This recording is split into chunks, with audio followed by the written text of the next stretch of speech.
चादरपुर नाम के एक गांव में पुन्नी नाम की एक गाय अपना छोटा सा ब्यूटी पार्लर चलाती है। पुन्नी गाय बहुत काली है और इतनी खूबसूरत भी नहीं है, लेकिन उसे इस बात से बिल्कुल भी फर्क नहीं पड़ता है। लो, हो गई तुम तैयार। गांव में इस वक्त तुमसे ज्यादा सुंदर और कोई हो ही नहीं सकते हैं। तुम औरों को तो सुंदर बना देती हो पुन्नी, लेकिन कभी अपने बारे में भी सोच लिया करो।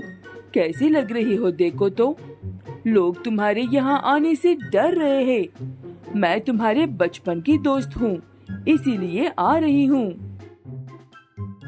उस गाय की बातें सब सुनने के बाद पुन्नी उदास होकर वहाँ से चली जाती है और कुछ दिनों तक अपनी पार्लर वाली दुकान नहीं खोलती है।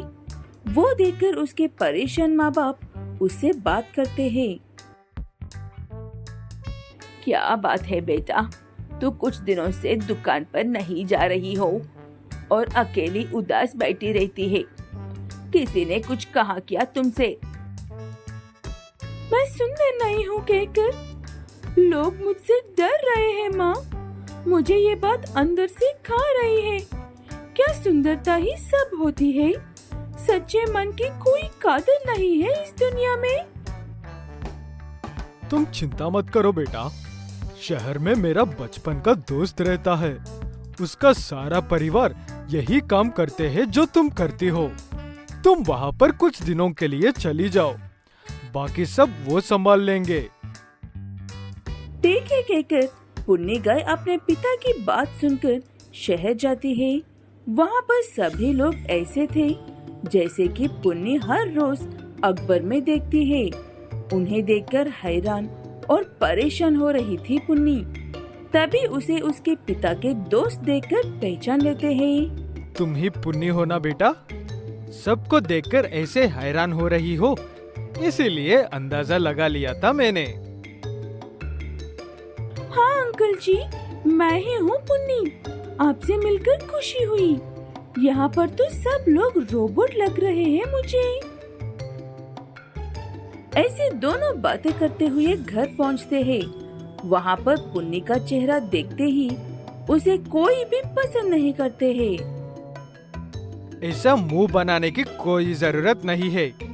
पुन्नी हमारे घर में ही कुछ दिनों के मेहमान है, इसीलिए वो जब तक यहाँ पर है अच्छे से पेश आना। घर वालों को पहले से ही चेतावनी मिलने से वो शांत हो जाते हैं, लेकिन सिर्फ तब तक जब तक कि उनके पिता आसपास है। जब वो नहीं होते हैं, तब बच्चे पुन्नी को परेशान करने का मौका नहीं छोड़ते हैं। सुना है तुम कमाल की ब्यूटिशियन हो, लेकिन मुझे यकीन नहीं है। ऐसा होते तो तुम पहले खुद को ठीक करते हैं ना? मुझे मेरे काम से इतना लगाव है कि मैंने कभी भी खुद पर ध्यान नहीं दिया। गांव में ऐसी बातें नहीं सुन पा रही थी, इसीलिए यहाँ पर आई हूँ।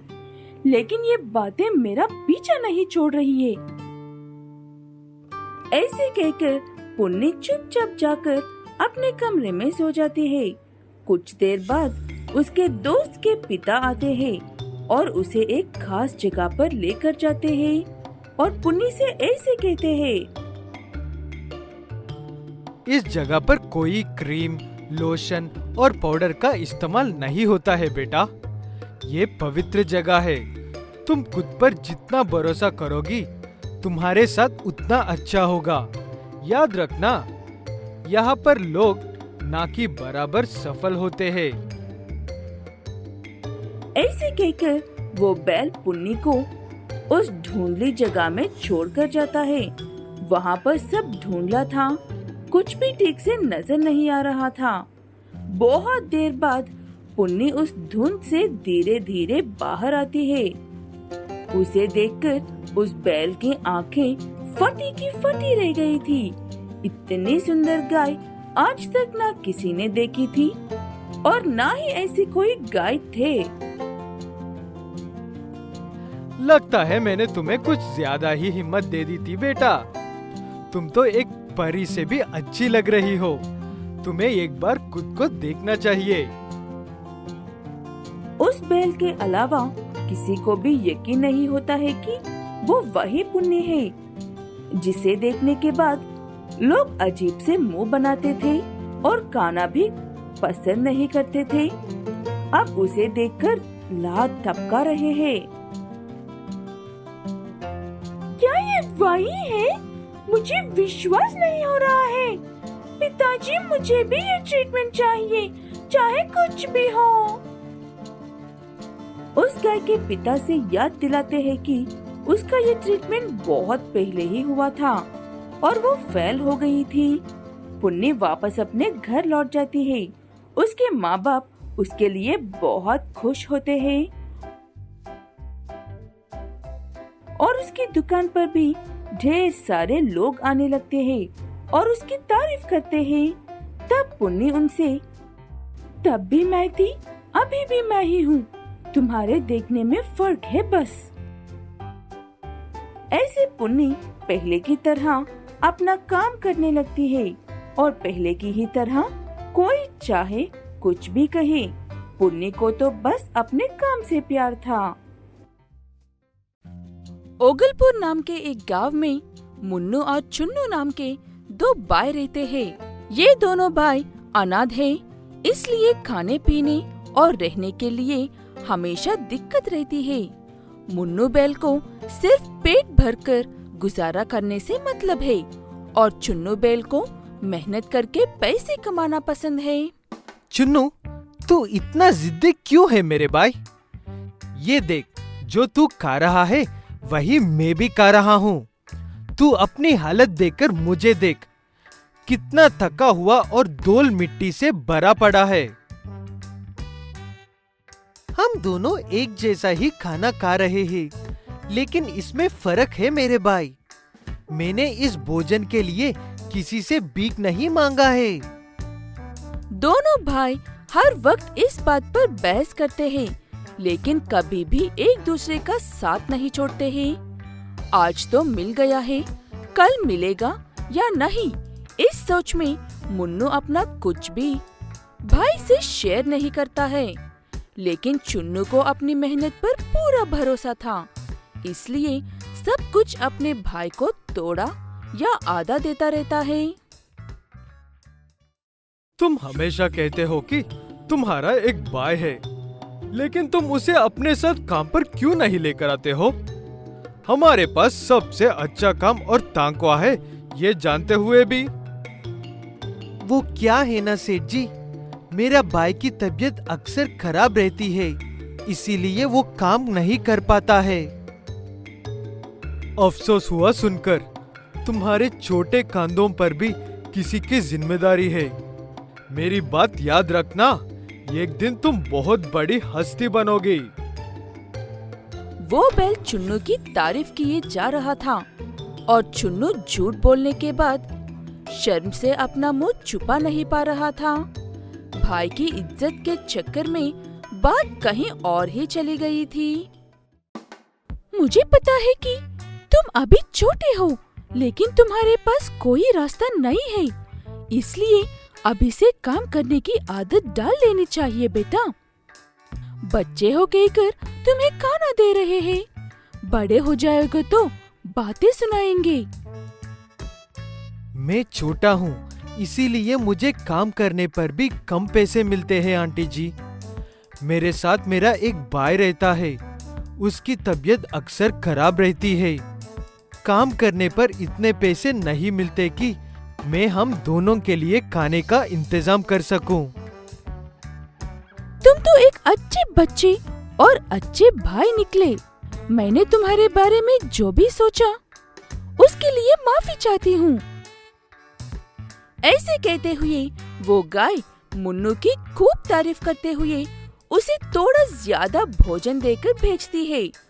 उस दिन मुन्नू बहुत ही खुश होकर घर लौटकर आता है और चुन्नू बहुत ही दुखी होकर आता है।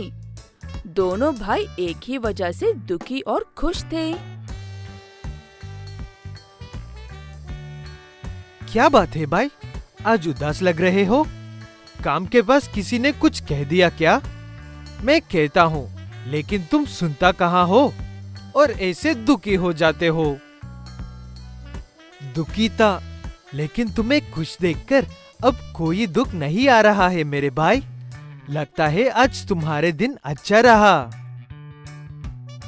ऐसे दिन गुजरते जाते हैं। चुन्नू का सेठ और मुन्नू को खाना देने वाली गाय दोनों पति पत्नी ही थे और एक दिन वक्त निकलकर अनजाने में ही इन दोनों भाइयों के बारे में बात कर रहे थे। हमारे पास चुन्नू नाम का एक लड़का काम करता है।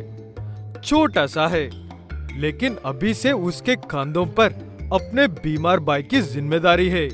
मैं सोच रहा था कि उसे अपना लेते हैं। हम भी कब तक बिना बच्चों के रहेंगे? मैं भी यही सोच रही थी, लेकिन मेरी नजर में दूसरा लड़का है। उसके साथ भी ठीक ऐसा ही है, लेकिन वो बेचारा काम नहीं करता है, भीख मांगता है। ठीक है कहकर अगले दिन वो गाय मुन्नू को रोक कर रखती है और वो बैल चुन्नू को लेकर आता है। दोनों भाई एक दूसरे को देखकर हैरान हो जाते हैं और एक दूसरे से पूछते हैं कि यहाँ पर क्या कर रहे हो? तुम दोनों एक दूसरे को जानते हो? कहीं तुम दोनों भाई तो नहीं हो ना? मुन्नू डर जाता है, लेकिन चुन्नू हिम्मत से सच बताता है। वो देखकर दोनों पति पत्नी खुश होते हैं और चुन्नू को ही अपना बेटा बनाना चाहते हैं। लेकिन गाय अच्छे मन वाली थी, इसलिए चुन्नू के भाई को सुधारने के लिए उसे भी गोद ले लेती है और उसे मेहनत करने का महत्व सिखाती है। मुन्नू हर रोज बैल के साथ काम पर जाता है और चुन्नू घर पर रहता है। ऐसे दोनों भूखे भाइयों को वो परिवार मिलता है जो उन्हें सही गलत की सीख देते हैं।